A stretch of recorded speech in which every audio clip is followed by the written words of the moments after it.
adalah Tuhan. Boleh cuti-cuti boleh. Yang namanya haluangan do. Bapak akhlak atau muhammad aku telah halalkan segala sesuatu yang diharamkan oleh aku bertanya. Syekh Abdul Qadir Al-Jilani, beliau paham ilmu fikih, beliau paham ilmu tauhid, langsung mengatakan istirahat. Kamu berbuat buruk, wahai ketaatan. Siapa itu? Syekh.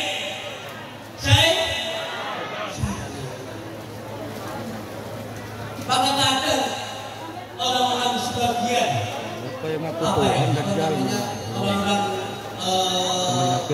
orang ma'rifat katanya. Ya.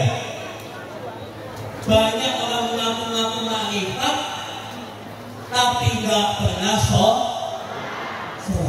Ada di sini. Ada. Ada nggak? Ada. Di sini nggak ada. Ada di sini. Di Saya belakang, itu pernah di Kalimantan. Saya pernah di Kalimantan. Di Kalimantan di sana itu ada masyhur atau terkenal dengan orang-orang ma'rifat. Apa mereka itu? Mereka itu kalau sudah punya derajat tinggi, sudah nggak pernah sholat lagi. Kalau sudah derajatnya tinggi, nggak pernah sholat lagi. Kenapa? Saya tanya, loh, kok bisa? Iya, sudah bukan kewajiban lagi. Ya Allah, ngeri nggak kayak gitu? Itulah orang-orang yang tergoda oleh setan yang sama setannya, seperti Syekh Abdul Qadir Al-Jilani. Kenapa? Menyuruh meninggalkan sesuatu yang Nabi kita Muhammad Sallallahu Alaihi Wasallam, beliau Sayyidul Anbiya wal Mursalin, tidak gugur di atas beliau kewajiban-kewajiban. Rasulullah sholat nggak bu? Rasulullah sholat atau enggak? Puasa enggak? Zakat enggak?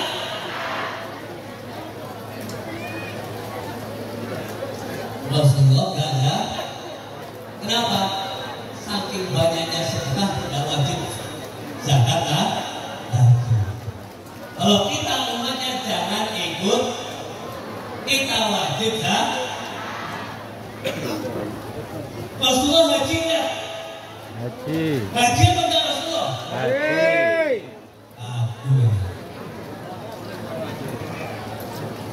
Rasulullah sholat, Rasulullah puasa. Tidak gugur bagi Rasulullah Sallallahu Alaihi Wasallam kewajiban-kewajiban. Kalau ada umat yang ngaku-ngaku digugurkan baginya kewajiban, itu orang kesetanan. Biologi. Kalau ada orang ngaku-ngaku sudah makomnya sudah tinggi kalau wajib sholat, itu orang kesetanan. Loh, bahaya itu. Kita semua ini sholat kita berat enggak? Berat apa enggak jaga sholat kita? Berat apa enggak bu? Bu, kita jaga sholat kita berat apa enggak? Bapak-bapaknya, jaga sholat kita berat apa enggak? Berat. Berat apa enggak? Berat. Nggak usah gaya-gaya. Orang kiai saya apa di sana dulu? Kiai ustaz kadang-kadang masih berat menjaga sholatnya, menjaga jamaahnya.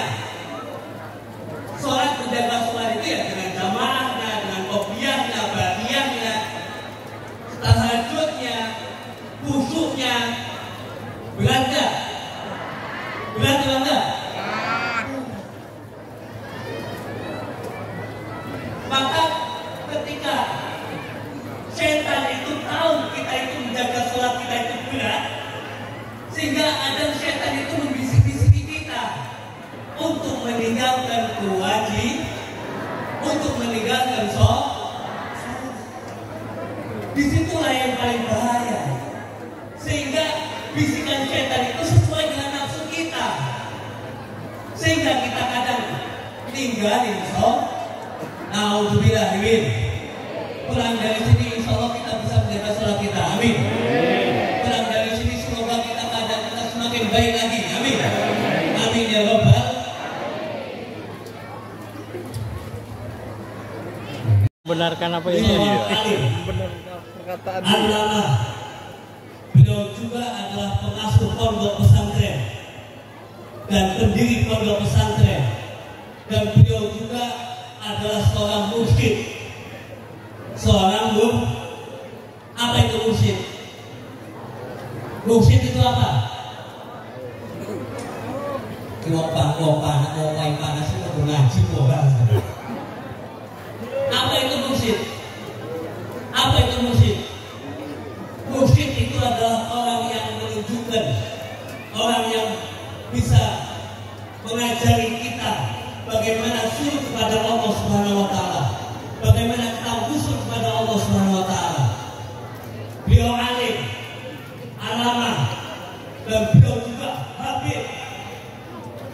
Dari ayat beliau, susahnya minta ampun beliau. Susahnya minta ampun. Bisa kata susahnya minta ampun dari kayak beliau. Bahkan hanya satu-satunya beliau di Lampung yang seperti beliau. Beliau juga ahli fikih, ahli istiqomah. Bagaimana beliau capeknya pun pulang pengajian pada jam 2, jam 3 pagi sudah ngajar. Itu beliau. Bagaimana capeknya pun pokoknya waktu ngajar. Dan bahkan beliau kadang sering ninggalin rumah, ninggalin istri. Kenapa? Karena berdakwah kepada Allah Subhanahu wa taala. Waktunya beliau habiskan untuk dakwah. Beliau belajar di Mesir 9 tahun. Beliau belajar pertama kali di Jawa Tengah, Purworejo. Setelah itu beliau belajar di Mesir 9 tahun. Pulang menikah, balik lagi ke Mesir lagi. Di sana pulang, setelah itu membuat pondok pesantren namanya Sunan Jati Agung. Pondok pesantren Sunan Jati Agung. Beliau berdakwah di situ mulai dari nol. Bahkan masjid di samping pondok dulu yang ada perempuan. Bayangin Pak, yang ada gimana macam? Perempuan ada. Kenapa? Saking gak adanya laki-laki yang mau ada. Datanglah beliau memperbaiki keadaan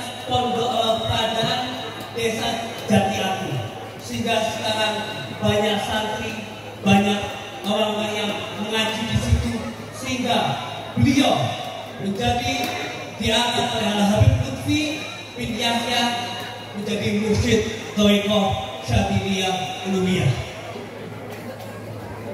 Beliau Masya Allah doanya sering makbul. Beliau kalam-kalamnya, ucapan beliau, kalam-kalamnya beliau sering terjadi. Apa yang beliau ucapkan banyak sering terjadi. Dan bahkan ada orang datang ke rumah beliau minta doakan haji. Tahun ini tahun haji.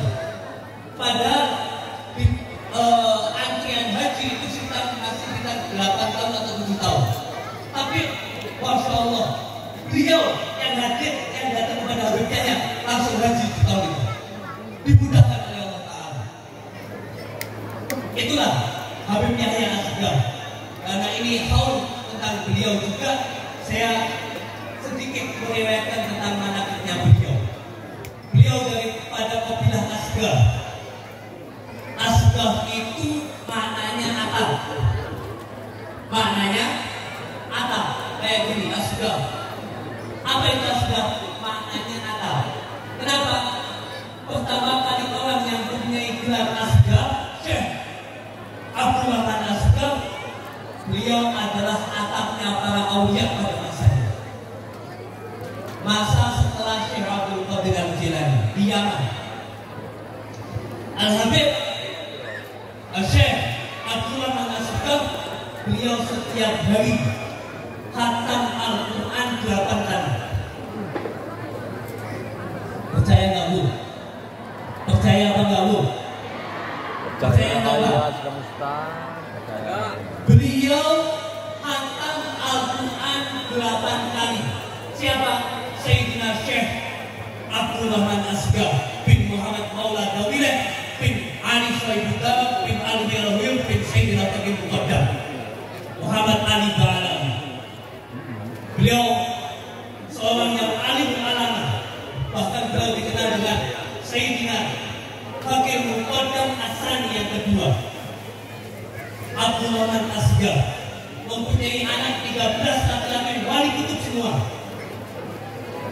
Punya 13 anak laki-laki wali kutub semua. Punya anak perempuan wali kutub semua.